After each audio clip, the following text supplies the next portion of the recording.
Kottayam BCM കോളേജിലെ 2ാം വർഷ പ്രീ ഡിഗ്രി വിദ്യാർത്ഥിനിയും കോട്ടയം നഗരമധ്യത്തിലുള്ള പയസ് 10th കോൺവെൻറ്റിലെ അന്തേവാസിനിയുമായിരുന്ന സിസ്റ്റർ അഭയയുടെ ദുരൂഹ മരണം നടന്നിട്ട് ഇക്കഴിഞ്ഞ മാർച്ച് 27-ന് 2 വർഷം പിന്നിട്ടു. 2 ആണ്ട് തികഞ്ഞിട്ടും അഭയ എന്ന കന്യാസ്ത്രീയുടെ മരണം ഇന്നും ദുരൂഹമായി തുടരുന്നു. ഏക മകളെ അകാലത്തിൽ നഷ്ടപ്പെട്ട അമ്മയുടെ ദുഃഖം ഉഴവൂർ അരീക്കരയിലുള്ള കൊച്ചു കൂരയുടെ പൂമുഖത്ത് തെളിഞ്ഞു കാണാം. ചെമ്മണ്ണ് തേച്ച ചുമരിൽ അഭയയുടെ ചിത്രം, തൊട്ടടുത്ത് കതകിൽ വികൃതമായ അക്ഷരങ്ങളിൽ അഭയ സഭാവസ്ത്രം സ്വീകരിച്ച ദിവസവും മരിച്ച ദിവസവും കുറിച്ചിട്ടിരിക്കുന്നു. ഐക്കരക്കുന്നേൽ M. തോമസിൻ്റെയും ലീലാമ്മയുടെയും 2 മക്കളിൽ ഇളയവളായ ബീന എന്ന സിസ്റ്റർ അഭയ 92 മാർച്ച് 27-നാണ് ദുരൂഹമായ സാഹചര്യത്തിൽ മരിച്ചത്. 90 ജൂലൈയിൽ സഭാവസ്ത്രം സ്വീകരിച്ച് 2 വർഷം തികയും മുമ്പ്.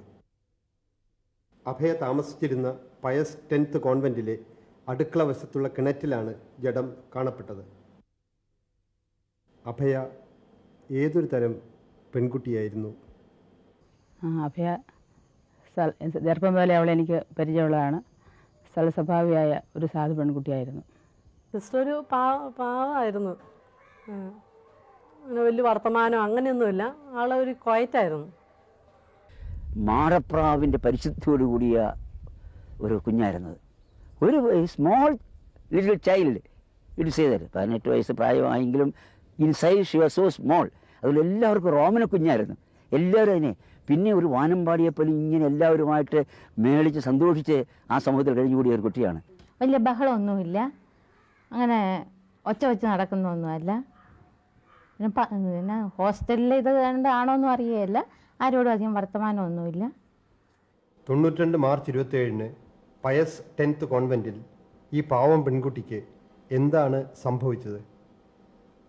കോൺവെൻറ്റിൽ ചെന്നപ്പോൾ ഏഷ്യാനെറ്റ് ടീമിന് കോൺവെൻറ്റിനകത്തേക്ക് പ്രവേശനം നിഷേധിക്കപ്പെട്ടു. ഞങ്ങളോട് ഈ സംഭവത്തെക്കുറിച്ച് എന്തെങ്കിലും പറയാൻ കോൺവെൻറ്റിലെ കന്യാസ്ത്രീകൾ വിസമ്മതിക്കുകയാണ് ചെയ്തത്.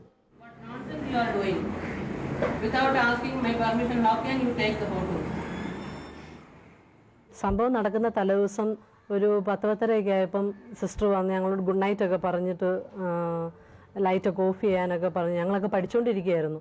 അപ്പോൾ സിസ്റ്റർ അഭയ വന്നിട്ട് റൂംസിലെല്ലാം നോക്കി ചെയ്തിട്ട് പറഞ്ഞു ലൈറ്റ്സ് ഒക്കെ ഉണ്ടായിരുന്നു. അപ്പം വന്ന് ഓഫ് ചെയ്യുക ഞങ്ങളൊക്കെ പറഞ്ഞ് ഗുഡ് നൈറ്റ് ഒക്കെ പറഞ്ഞിട്ട് സിസ്റ്റർ പോയി. ഞങ്ങളൊരു 10-10:15 കടന്നു. പിന്നെ പിറ്റേ ദിവസം രാവിലെ ഞങ്ങൾ എഴുന്നേറ്റപ്പം ഞാൻ ഒരു 6-6:30 ആയപ്പോൾ എഴുന്നേറ്റ്. അപ്പോൾ ഞങ്ങൾക്ക് പള്ളിയിൽ പോകണമായിരുന്നു. പള്ളിയിലെല്ലാം പോയപ്പോൾ സിസ്റ്റേഴ്സ് എല്ലാം അതിലെ കൂടെ ഇങ്ങനെ സ്കേർട്സ് ആയിട്ട് നടക്കുന്നുണ്ട്.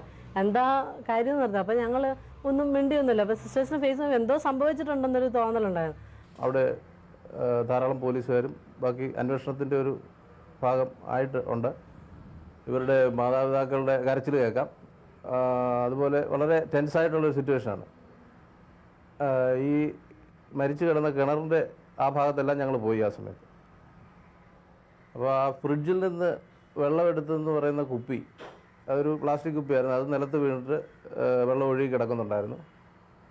അതുപോലെ തന്നെ ആ കിണറിൻ്റെ ആ ഭാഗത്തേക്ക് പോകുന്ന സ്ഥലത്തുള്ള കൊട്ട അതുപോലെയുള്ള മറ്റു ഉപകരണങ്ങളൊക്കെ ഇങ്ങനെ തട്ടിമറിഞ്ഞ് കിടക്കുന്നുണ്ടായിരുന്നു. അതൊക്കെ കണ്ടു. എന്തൊക്കെയോ ഒരു ബലപ്രയോഗം നടന്ന പോലെ അവിടെ ഒരു സിറ്റുവേഷൻ ഉണ്ടായിരുന്നു. 8 മണിയൊക്കെ ആയപ്പം ബ്രേക്ക്ഫാസ്റ്റ് കഴിക്കാൻ വേണ്ടി ഞങ്ങൾ താഴെ വന്നപ്പം ചേച്ചിമാരും സിസ്റ്റേഴ്സ് എല്ലാം ഇങ്ങനെ പേടിച്ച് അതിലെ കൂടെ ഓടുകയോ ഇങ്ങനെ പോകുന്നൊക്കെ ഉണ്ട്. അപ്പം എന്താ കാര്യം എന്നൊന്നും അറിയത്തില്ല. അപ്പം ഞാൻ പ്ലേസൊക്കെ വാഷ് ചെയ്യാൻ വേണ്ടി ഈ വാഷ് ബേസിൻ്റെ അവിടെ വന്നപ്പം ഫ്രിഡ്ജുണ്ട്. ഫ്രിഡ്ജിൻ്റെ അടുത്ത് ഇങ്ങനെ ഒരു ചെരുപ്പൊക്കെ കിടക്കുന്നുണ്ട്. ഞാൻ ചോദിച്ചു ഇത് ആരുടെ ചെരുപ്പാ, ചേച്ചിമാരുടെ ചോദിക്കുന്നുണ്ട് ഇത് ആരുടെ ചെരുപ്പാ എന്നൊക്കെ പറഞ്ഞുകൊണ്ട് ഞാനത് തട്ടി കിച്ചണിലോട്ടൊക്കെ ഇട്ടായിരുന്നു. അപ്പോൾ അന്നേരം ഒന്നും സംഭവം എന്നാണെന്നൊന്നും അറിയത്തില്ല.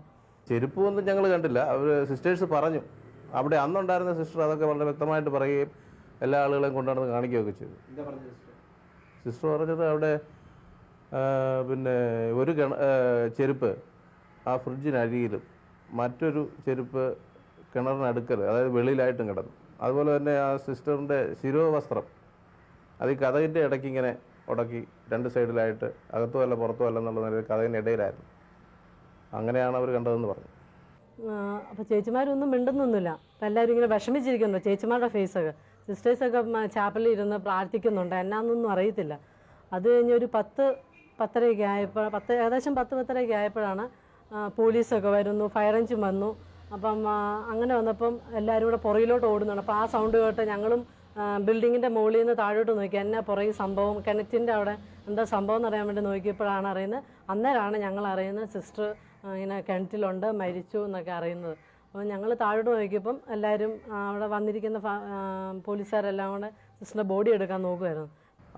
സിസ്റ്റർ കിണറ്റിൽ മരിച്ചു കിടക്കുന്നതായിട്ട് കാണപ്പെട്ടു എന്നായിരുന്നു ആദ്യത്തെ ഒരു കേട്ടത്.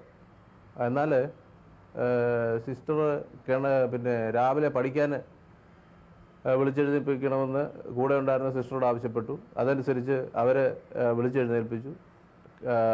രാവിലെ മുഖം കഴുകാനും വെള്ളം കുടിക്കാനുമായിട്ട് താഴെ ഫ്രിഡ്ജിൻ്റെ അവിടേക്ക് പോയി. അതിനുശേഷം കിണറ്റിലാണ് കാണുന്നത്. ഞാൻ അരീക്കര പള്ളി വികാരിയായിരുന്നു. അതിരാവിലെ ഏതാണ്ട് 7:30 മണിയോടുകൂടി പയസ്തറ്റിൽ നിന്നുള്ള സിസ്റ്റേഴ്സ് വന്ന് അഭയെ കാണാനില്ല എന്ന വിവരം അരീക്കരെ അറിയിച്ചു. അരീക്കര നിന്നും അവർ അഭയയുടെ പിതാവിനെയും കൂട്ടി കോട്ടയം പയസ്തറ്റ് കോൺവെൻറ്റിലേക്ക് പോവുകയാണ് ചെയ്തത്. കോൺവെൻറ്റിൽ ചെന്ന് സാറിനെ ഞങ്ങൾ ചെല്ലുന്ന ആ സന്ദർശന മുറി ഇരുത്തി പോയാൽ ഞാൻ പറഞ്ഞു എനിക്ക് കൊച്ചിനെ കാണണമെന്ന് പറഞ്ഞു. അവർ കുറച്ച് കഴിയട്ടെന്ന് പറഞ്ഞു. അങ്ങനെ വരുന്ന ഒരു അരമണിക്കൂർ മിച്ചം കഴിഞ്ഞപ്പോൾ പോലീസുകാർ കയറി വരുന്നുണ്ട്. അപ്പോൾ എനിക്ക് എന്തോ ബന്ധികേടുന്ന എന്തോ ഒരു സംശയം എന്താണെന്നറിയത്തില്ല. ഏതായാലും ഇവരെ വിളിച്ചിട്ടുണ്ട്. ഞാൻ ഇവരുടെ പുറകെ പിന്നെ പോലീസുകാർക്ക് വഴി അറിയാം, എനിക്ക് വഴി അറിയത്തില്ല. ഞാനിന് മുമ്പ് അവൻ കണ്ടിട്ടുമില്ല. പോലീസുകാരുടെ പുറകെ ഞാൻ ഇവരെ വിളിച്ചിട്ടുണ്ട്. ചെന്ന് ഫ്രിഡ്ജിൻ്റെ എടുത്തുകാലിന് ചെരുപ്പ് കിടപ്പുണ്ട്. എടുത്തുകാലിന് ചെരുപ്പ് വേണ്ട, പ്ലാസ്റ്റിക് ചെരുപ്പ് വേണ്ട. കൊച്ചിൻ്റെ ചെരുപ്പ് എനിക്ക് നേരത്തെ ചെരുപ്പ് കണ്ടത് ഞാൻ പറഞ്ഞു എൻ്റെ കൊച്ചിനെ ആരോ അപകരിച്ച് കൊന്ന് കളഞ്ഞ് ഇവിടെ കിട്ടിയാലെന്ന് പറഞ്ഞു. എടുത്തുകാലിൻ്റെ ചെരുപ്പാണ് ഫ്രിഡ്ജിൻ്റെ വീട്ടിൽ കിടക്കുന്നത്. ഫ്രിഡ്ജ് കുറച്ച് തുറന്ന് കിടപ്പുണ്ട്. ഒരു പ്ലാസ്റ്റിക് അകത്ത് ഇത്ര നല്ലൊരു കുപ്പിയുണ്ട്. ആ കുപ്പിക്കകത്ത് കുറച്ച് വെള്ളം കുടിച്ചിട്ടുണ്ട്. കുറച്ച് അകലം വെള്ളേ തറയിൽ കിടപ്പുള്ളൂ. ആ കുപ്പി ഇങ്ങനെ വീണ് കിടക്കുന്ന പോലെ ഇങ്ങനെ നിൽക്കില്ല, കിടന്ന് വീഴുക. പക്ഷെ കുറച്ച് നേരം അധികം കുറച്ച് സമയം കഴിഞ്ഞപ്പോൾ സിസ്റ്റർ അഭയാമെന്ന് പറഞ്ഞ് നിലവിളി കേട്ടപ്പോൾ പിന്നെ ഇവരെ വിളിച്ചുകൊണ്ട് ഞാൻ തിരിച്ചു വരുമ്പോൾ കൊച്ചിനെ കിടത്തിയിട്ടുണ്ട്. പക്ഷേ എവിടെ നിന്ന് എന്താണെന്ന് എനിക്കറിയത്തില്ല. വേറെ സഹായകരമില്ല, ഞാൻ മാത്രമേ ഉണ്ടാകുള്ളൂ. കാരണം ഞാൻ പോയ വഴിക്കല്ലേ എന്നെ വിളിക്കുന്നത്, വീട്ടിൽ വന്നല്ലേ വിളിക്കുന്നത്. സഹായത്തിനായില്ല, ഞാൻ മാത്രമേ ഉള്ളൂ. ഉച്ച കഴിഞ്ഞ് 3:30 വരെ ഞാൻ മാത്രമേ ഉണ്ടാകുന്നുള്ളൂ. അവിടുന്ന് ഞാൻ കൊച്ചിനെ എടുത്തു. ഇപ്പോൾ പിന്നെ തെക്ക് വടക്കം എടുത്തിരിക്കുന്നു. ഞാനൊന്ന് മൊത്തം പോക്ക് മൊത്തം പറഞ്ഞു. എന്നോട് കൊച്ചിനോട് ഞാൻ പറഞ്ഞായിരുന്നല്ലോ ഇതിൽ പോരണ്ടെന്ന് ഞാൻ പറഞ്ഞതായിരുന്നല്ലോ എന്ന് ഇത്രയും പറഞ്ഞിട്ട് പറഞ്ഞു. ഞാൻ പറഞ്ഞില്ല. പക്ഷേ കഴുത്തിനൊക്കെ പാടുണ്ടായിരുന്നു, കുത്തിപ്പിടിച്ചായിട്ടുള്ള.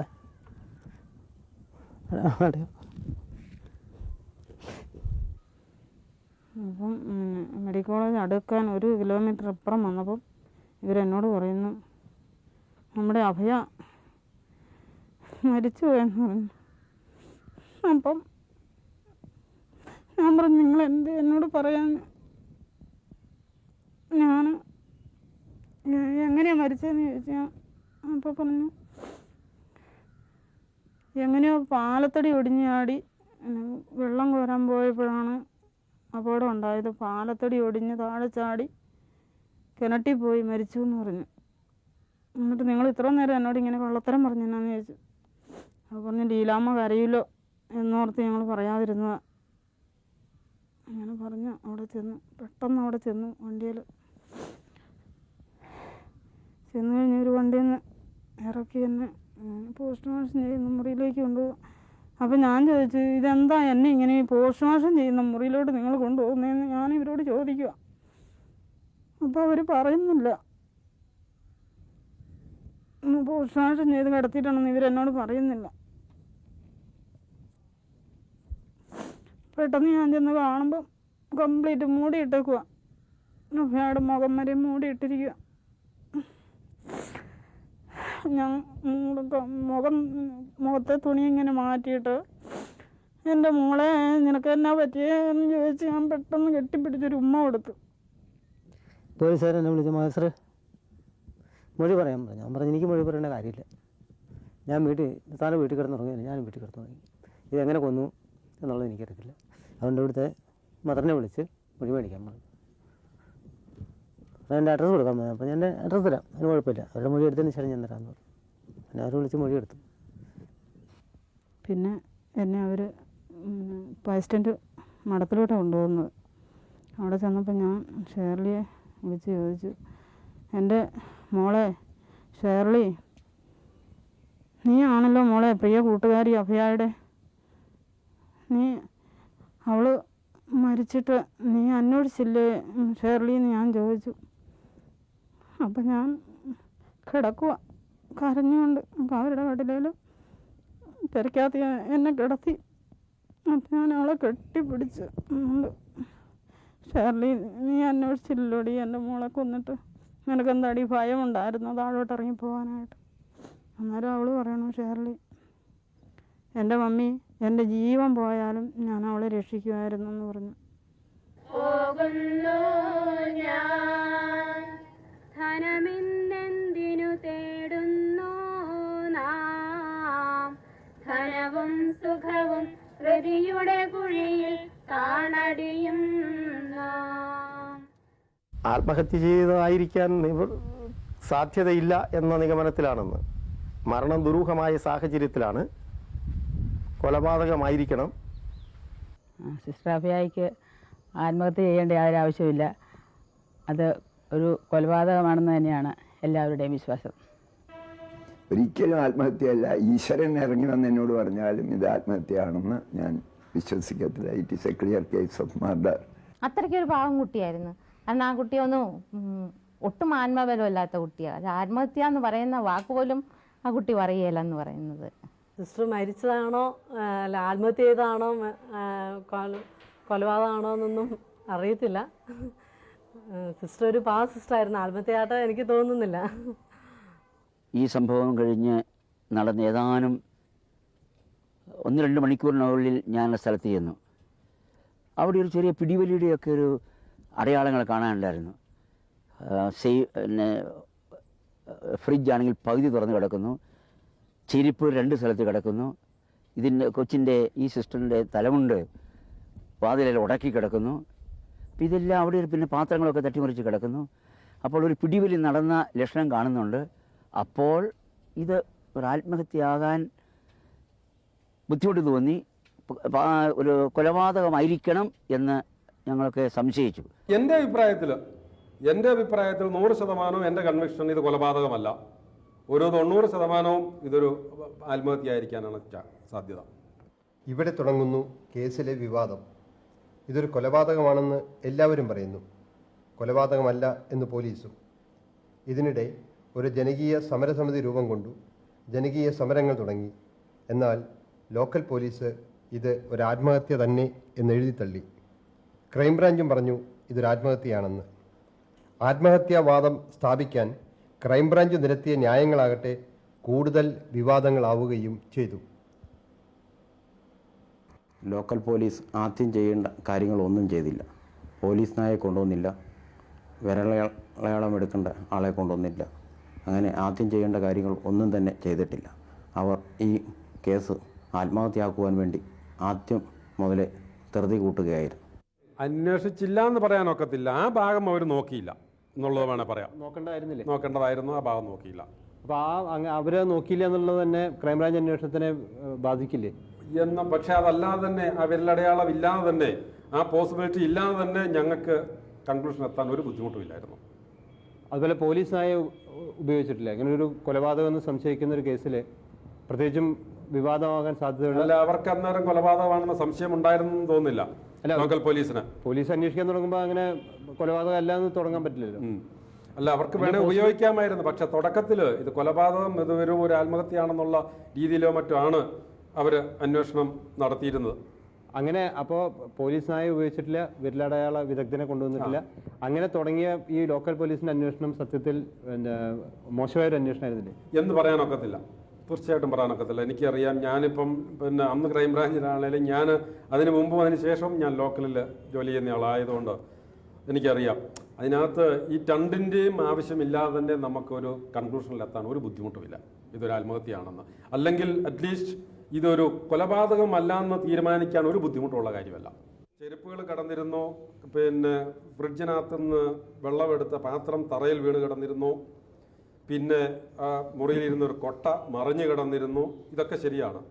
പിന്നെ ഈ സിസ്റ്ററിൻ്റെ വെയിൽ അത് കതകിനിടയിൽ ഇരുന്നിരുന്നു, കതക് വെളിയിൽ നിന്നും പൂട്ടിയിരുന്നു. ഇതൊക്കെ ശരിയാണ്. പക്ഷെ അതിൻ്റെയൊക്കെ ഞങ്ങളതെല്ലാം അനലൈസ് ചെയ്തിട്ട് ഞങ്ങളുടെ ഫൈൻഡിങ് അതെല്ലാം ആത്മഹത്യ ചെയ്യാൻ പോകുന്ന ഒരാളിൻ്റെ മനസ്സിൻ്റെ വാസിലേഷനാണ് ഇൻഡിക്കേറ്റ് ചെയ്യുന്നതാണ് ഞങ്ങളുടെ തോന്നൽ.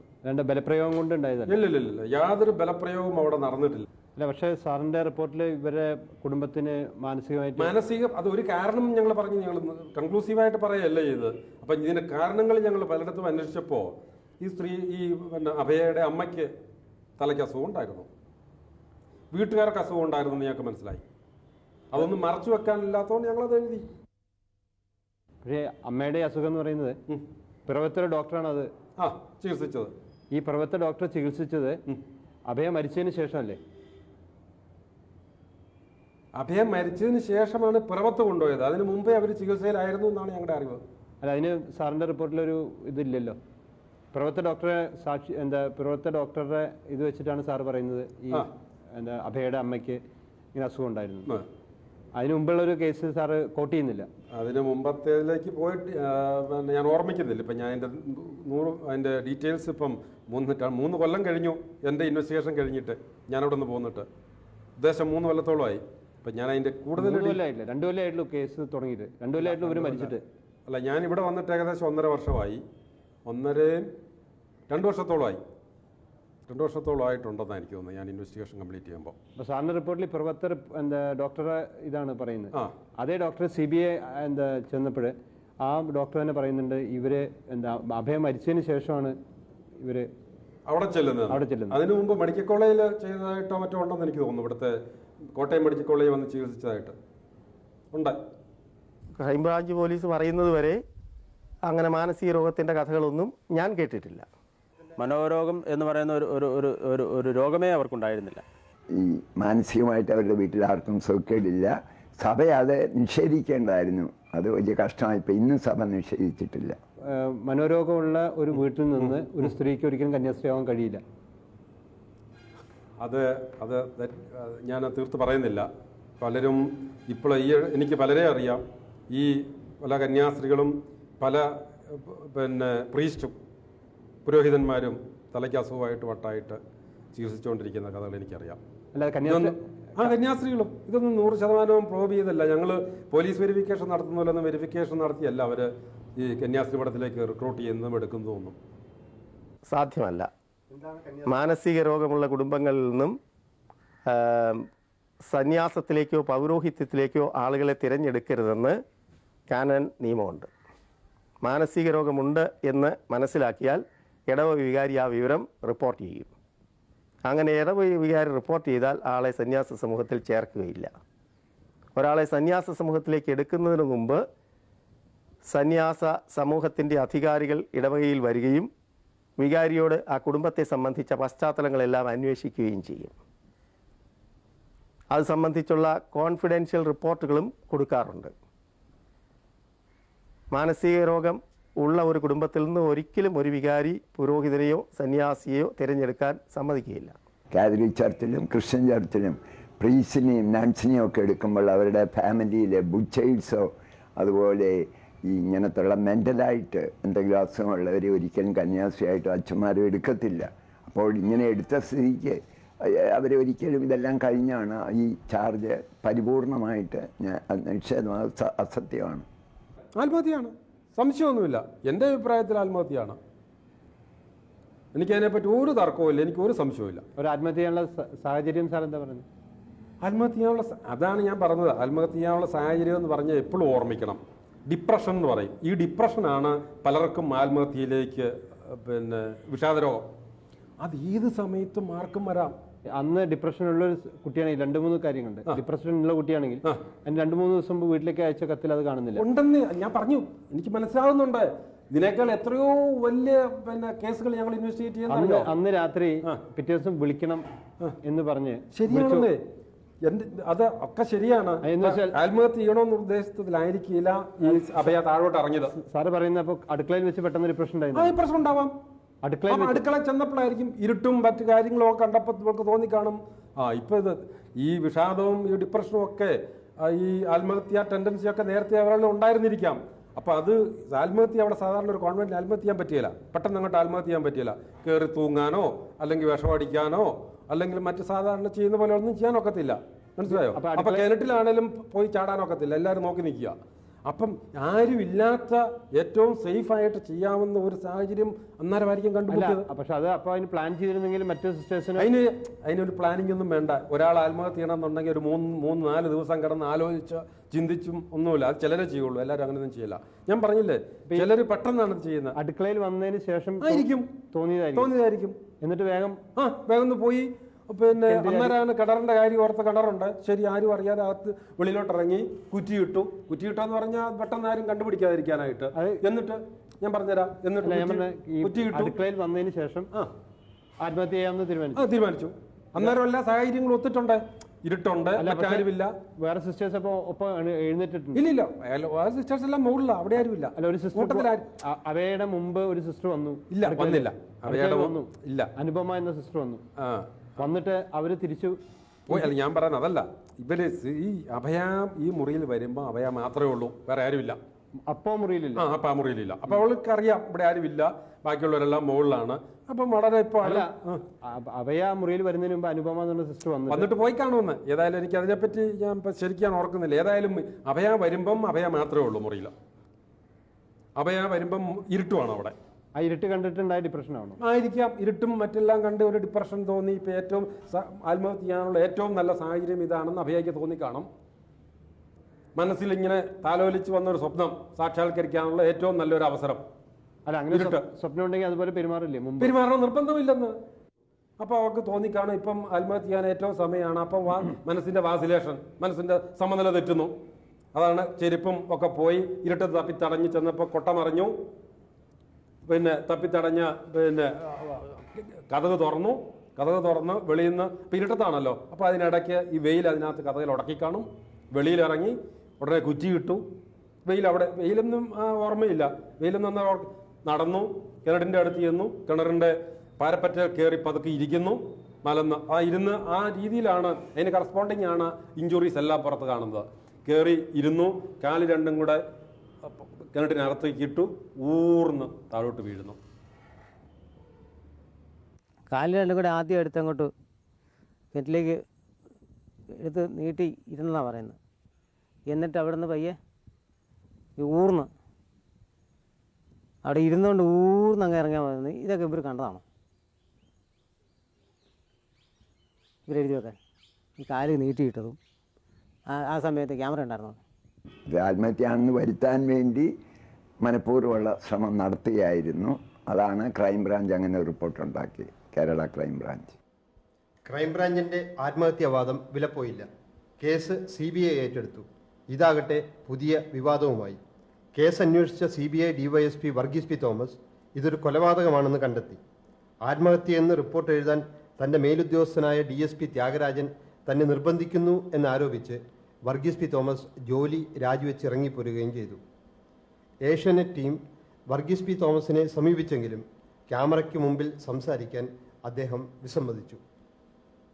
വർഗീസ് പി തോമസിൻ്റെ രാജിയോടുകൂടെയാണ് ഈ പ്രശ്നത്തിന് പുതിയൊരു ഡയമെൻഷൻ ഉണ്ടായത്.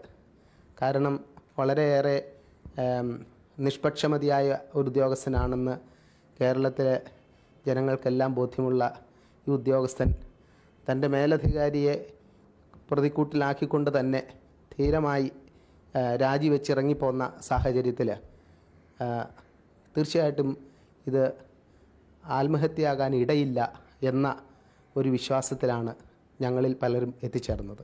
ഈ വർഗീസ് പി തോമസ് രാജിവെക്കാൻ സാഹചര്യം നോക്കുമ്പോൾ പ്രതീക്ഷയില്ല. കാരണം അദ്ദേഹം ഒരു നല്ല ഉദ്യോഗസ്ഥനാണ്. പോളക്കുളം കൊലക്കേസ്, ഇൻസ്പെക്ടർ സോമൻ കേസ് എല്ലാം തെളിയിച്ച ആളാണ്. സ്വർണ്ണമേടം നേടിയ ആളാണ്. തന്നെയല്ല, അദ്ദേഹത്തിന് 7 കൊല്ലം സർവീസ് ഉള്ള ആളാണ്. അത് സ്വയം വേണ്ടെന്ന് വെച്ചത്. ഈ കേസന്വേഷണത്തിൽ ഈ ത്യാഗരാജൻ എന്ന് പറയുന്ന അദ്ദേഹത്തെ മാറ്റി നിർത്തിക്കൊണ്ട് അന്വേഷണം നടത്തണമെന്ന് ഞങ്ങൾ വളരെ ശക്തമായ ഭാഷയിൽ ആവശ്യപ്പെട്ടിട്ടുണ്ട്. എനിക്ക് തോന്നുന്നത് സമ്മർദ്ദം ചെലുത്തിയെന്ന് ആരോപിക്കപ്പെടുന്ന ഉദ്യോഗസ്ഥൻ ആരോ ത്യാഗരാജനോ എന്നൊക്കെയല്ലേ പേര് പത്രത്തിൽ വന്നത്, അദ്ദേഹത്തെ മാറ്റി നിർത്തിക്കൊണ്ട് നിഷ്പക്ഷമായി അന്വേഷിക്കുന്ന ഉദ്യോഗസ്ഥന്മാരെ കൊണ്ട് ഗവൺമെൻറ് അന്വേഷിപ്പിക്കേണ്ട. ഇത്രയും മോശമായിട്ടുള്ളൊരു സ്ഥിതി ഈ CBIക്ക് വന്നു ചേരാൻ ഇടയുണ്ടോ?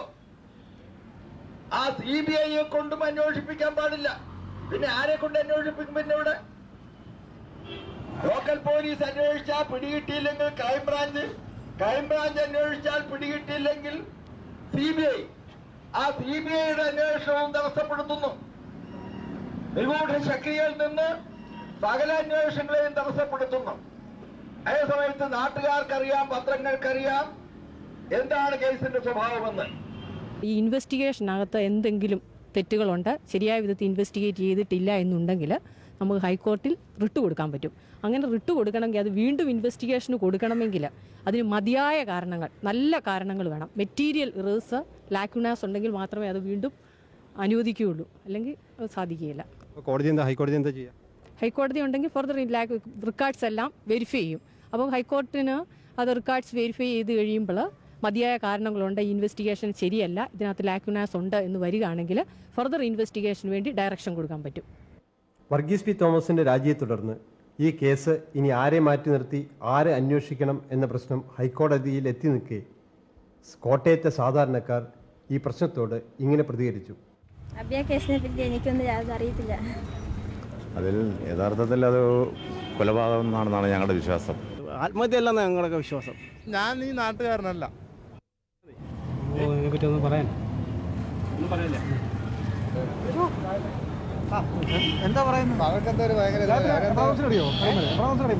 അന്വേഷണം കാര്യമായ രീതിയിൽ പുരോഗമിക്കുന്നില്ല എന്നുള്ളൊരു ഏക അഭിപ്രായക്കാരാണ് കോട്ടയത്തുള്ളവർ. എനിക്കറിയാൻ മേല. ആത്മഹത്യയാണോ കൊലപാതകമാണോ എന്ന് എനിക്കറിയാനൊക്കും. കൊലപാതകമാണെന്ന് ഉറച്ചു വിശ്വസിക്കുന്നു. തികച്ചും ആത്മഹത്യയാണെന്ന് ഈ നാട്ടിലെ ജനങ്ങൾ ആരും വിശ്വസിക്കുന്നില്ല. ഉറപ്പായിട്ടും കൊലപാതകമാണെന്ന് തന്നെ വിശ്വസിക്കുന്നു. അത് തെളിയിക്കാൻ പറ്റിയിട്ടില്ല. തെളിയിക്കാനുള്ള സന്മനസ് നമ്മുടെ പോലീസ് ഉദ്യോഗസ്ഥന്മാർ കാണിക്കുന്നില്ല എന്നുള്ളതാണ്. അത് കാണിച്ചാൽ തന്നെ രാഷ്ട്രീയമായിട്ട് അതിനെ തുടച്ചു നീക്കാനും മറച്ചു പിടിക്കാനും സർക്കാർ ശ്രമിക്കുന്നു, സാമുദായിക മേലധ്യക്ഷന്മാരെ ശ്രമിക്കുന്നു എന്ന് എൻ്റെ സഭയാണെങ്കിൽ ഞാൻ ഉറപ്പായിട്ട് പറയാൻ തയ്യാറാണ്. ഏത് സഭക്കാരാ? ക്രിസ്ത്യാനി തന്നെയാണ് ഞാൻ. പക്ഷേ ആരാണ് എന്തിനാണ് അഭയയെ കൊന്നത് എന്ന ചോദ്യത്തിന് മാത്രം ആരും വ്യക്തമായ ഉത്തരം നൽകിയില്ല. അതേസമയം അഭയ കേസ് കോട്ടയത്ത് സ്ത്രീ പീഡന പ്രശ്നങ്ങളുടെ ഒരു സ്ഥിരാകേന്ദ്രമായി വളർന്നു വരികയുമാണ്. കൊലപാതകങ്ങൾ ഇതിനെ പലപ്പോഴും സംഭവിക്കുന്നത് എന്തിനാണെന്നറിയാവോ? പലപ്പോഴും തൊണ്ടി ഒതുക്കാൻ വേണ്ടിയിട്ടാണ്.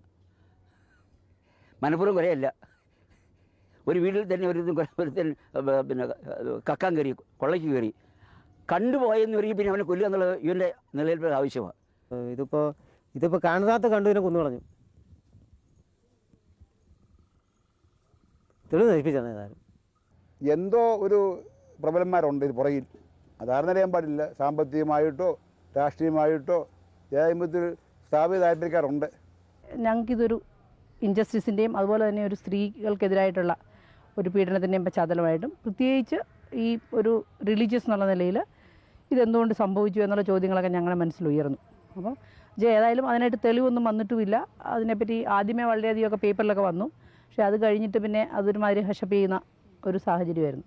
എനിക്ക് പൊതുവെ കേരളത്തിലെ ക്രൈസ്തവ സഭകൾ പൊതുവായി ഇതിനോട് ആരോഗ്യകരമായി പ്രതികരിച്ചില്ല എന്ന ഒരു കുറ്റാരോപണമുണ്ട്.